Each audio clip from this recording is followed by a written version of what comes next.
भाभी का नाम पूनम था और मैं भी उन्हें पूनम ही कहता था। अक्सर वह उदास ही रहती थी। कई बार मैंने उन्हें छिप छिप कर रोते हुए देखा था।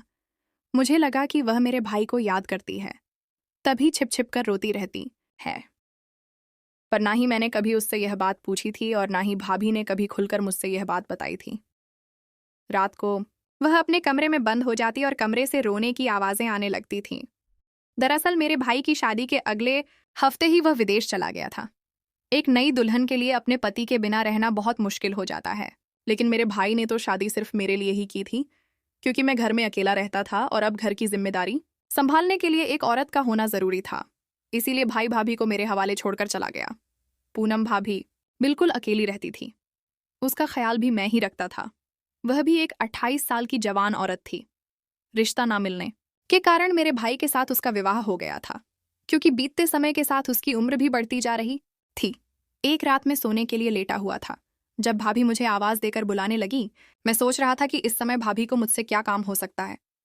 यही सोचकर मैं जल्दी जल्दी भाभी के कमरे में चला गया, क्योंकि भाई ने जाते जाते सारी जिम्मेदारियां मुझ पर डाल दी थीं। उन्होंने कहा था कि मेरे बाद घर की ज़रूरतों का ध्यान रखना और सच्चे दिल से अपनी भाभी की सेवा करना, क्योंकि भाई के पैसों पर मैं ऐश करता था। इसलिए मैं यह नहीं चाहता था कि वह भाभी मेरी भैया से कोई शिकायत करें।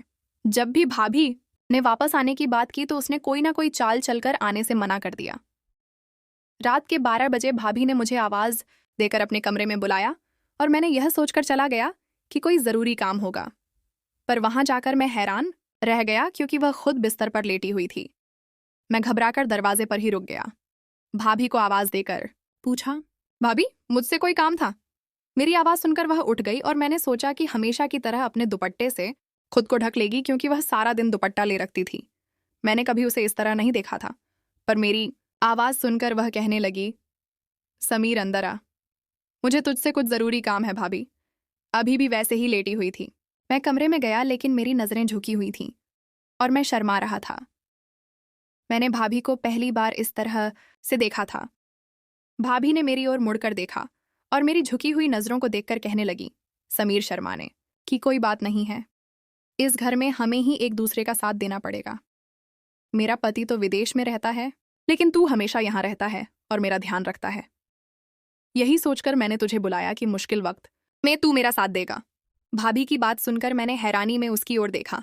वह कहने लगी, मेरे सिर में बहुत दर्द हो रहा है, क्या तुम मेरी मसाज कर दोगे? तुम्हारे भाई ने मुझे बताया था कि तुम बहुत अच्छी मसाज करते हो और उनके सिर का दर्द कुछ ही मिनटों में ठीक हो जाता है। भाभी की बात सुनकर कर्म में मुस्कुरा दिया, क्योंकि ये बात सच थी कि भाई जब यहाँ होते थे तो हमेशा मुझसे सिर की मसाज करवाते थे। लेकिन वह तो मेरा भाई था और भाभी की मसाज मैं कैसे कर सकता था? भाभी ने मुझे सोच में डाल दिया था। समझ नहीं आ रहा था कि क्या करूं। मैं सोच रहा था कि भाभी किस तरह की औरत है जिसने अपने देवर से मसाज करने के लिए कह दिया। उसे नहीं आई, जबकि यह कोई बड़ी बात नहीं थी। लेकिन एक औरत का एक मर्द से मसाज करवाना, और वह भी अपने देवर से, अगर कोई और होता तो मना करने की बजाय उसे खरी खोटी सुना देता।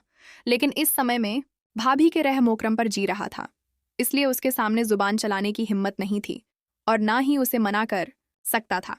भाभी ने ड्रेसिंग टेबल पर रखी तेल की शीशी मुझे दिखाई और कहने लगी, बहुत अच्छा होगा अगर तुम मेरे सिर में मसाज कर दोगे। कहते हुए उसकी आंखों में नमी थी और मुझे लगा कि शायद वह बहुत तकलीफ में है। लेकिन मैं भाभी को इनकार नहीं कर सकता था। मैंने वह तेल उठाया और उसके बितर के पास बैठ गया।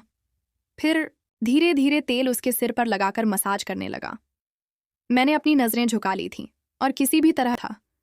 जैसे ही मुझे ख्याल आया कि वह मेरे भाई की पत्नी है, मैंने सोचा कि अब मैं उसके कमरे में नहीं जाऊंगा।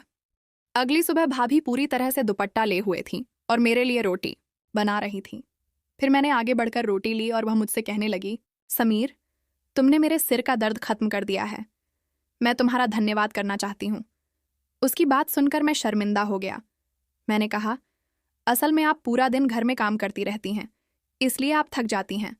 मैं कोशिश करूंगा कि आपके काम में मदद कर दूं या फिर आप कोई नौकर रख लें।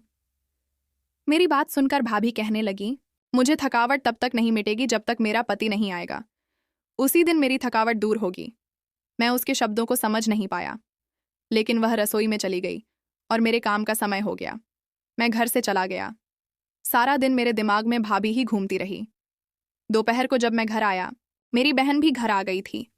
मैंने सोचा कि किसी भी तरह मौके की तलाश करके भाभी की मसाज वाली बात बता दूं, लेकिन वे दोनों इतनी मग्न थीं कि उन्हें मेरे लिए समय ही नहीं मिला। कुछ देर बाद मेरी बहन कहकर चली गई कि उसका पति काम से आने वाला है और मैं उसे मसाज की बात नहीं बता सका। थोड़ी देर आराम करने के बाद जब मैं कमरे से बाहर निकला तो देखा कि भाभी कपड़े धो रही थीं और बहुत मुश्किल से कपड़ों की बाल्टी उठाकर छत पर ले जा रही थी। ये देखकर मुझे शर्मिंदगी की हुई, क्योंकि वे सारे कपड़े मेरे थे और मेरी वजह से ही उसे इतनी तकलीफ सहनी पड़ रही थी। मैंने तुरंत भाभी को आवाज दी और वह पसीने से भीगी हुई थी। मैं बाल्टी पकड़कर छत पर चला गया और उसका साथ देते हुए कपड़े भी तार पर लटका दिए। जब हम वापस लौटे तो वह कुछ अजीब तरीके से आ रही थी, जैसे उसे बहुत ज्यादा तकलीफ हो रही हो। मैंने उससे कहा कि अगर वह कहे तो मैं उसे डॉक्टर के पास ले जा सकता हूँ। मुझे लगता था कि उसके सिर में दर्द हो रहा है। मेरी बात सुनकर उसने उदासी के साथ मुस्कुराते हुए कहा, यह मेरी गलतियों का नतीजा है। भाभी की बात सुनकर मैं हैरान रह गया। उसने कहा, तू फिक्र मत कर, मैं जल्दी ठीक हो जाऊंगी, और अपने कमरे में चली गई। पिछले कुछ दिनों से उसकी हर बात मेरी समझ से बाहर थी और यह मेरे लिए परेशानी बन गई थी। कभी कभी ऐसा लगता था कि वह कुछ छिपाने की कोशिश कर रही है। दोपहर खत्म हुई और शाम हो गई। मेरा दिल चाय पीने को कर रहा था। मैं भाभी के कमरे में जाकर उसे आवाज देने गया, लेकिन वह अपने कमरे में रो रही थी और किसी को कह रही थी, ये सब कुछ तेरे कारण हुआ है। आज जो मेरी हालत है उसका जिम्मेदार तू है। भाभी की बातें सुनकर मैं दरवाजे पर रुक गया। मुझे नहीं पता था कि वह किससे बात कर रही थी, लेकिन यकीनन वह मेरा भाई नहीं था। भाभी की बातों से मुझे समझ आया कि उसके सिर में दर्द की यही वजह थी कि वह किसी और के साथ गलत तरीके से बात कर रही थी। मेरी समझ में नहीं आ रहा था कि यह सब सुनकर मुझे क्या करना चाहिए। बिना सोच विचार किए मैंने अपने भाई को फोन कर दिया। मैंने उससे कहा, आप वापस क्यों नहीं आ रहे? वह कहने लगा, क्या हुआ, सब कुछ ठीक तो है ना? मैंने उसे बताया कि उसकी पत्नी कैसे हरकतें कर रही है और बस यही कहा कि उसे तुम्हारी याद आ रही है, इसीलिए जल्दी आ जाओ। कुछ बातें करके उसने फोन काट दिया। फिर मैं सोचने लगा कि मुझे क्या करना ना चाहिए। फिर उस रात भाभी ने मुझे आवाज देकर अपने कमरे में बुलाया।